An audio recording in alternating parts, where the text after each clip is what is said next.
சபரிமலை ஐயப்பன் கோவில் வரலாறு.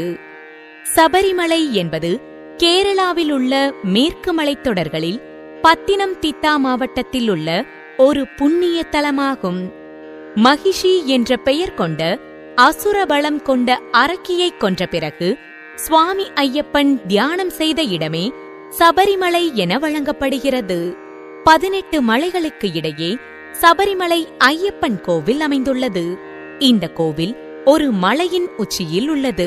மேலும் சராசரியான கடல் மட்டத்துடன் ஒப்பிடும்போது 914 மீட்டர் உயரத்தில் காணப்படுகிறது. மேலும் மலைகள் மற்றும் காடுகளால் சூழ்ந்துள்ளது. சபரிமலையை சூழ்ந்துள்ள ஒவ்வொரு மலையிலும் கோவில்கள் காணப்படுகின்றன. நிலக்கல், காளகெட்டி மற்றும் கரிமலை போன்ற இடங்களில் இன்றும் நாம் நடைமுறை சார்ந்த மற்றும் குறைபடாத கோவில்களை காணலாம்.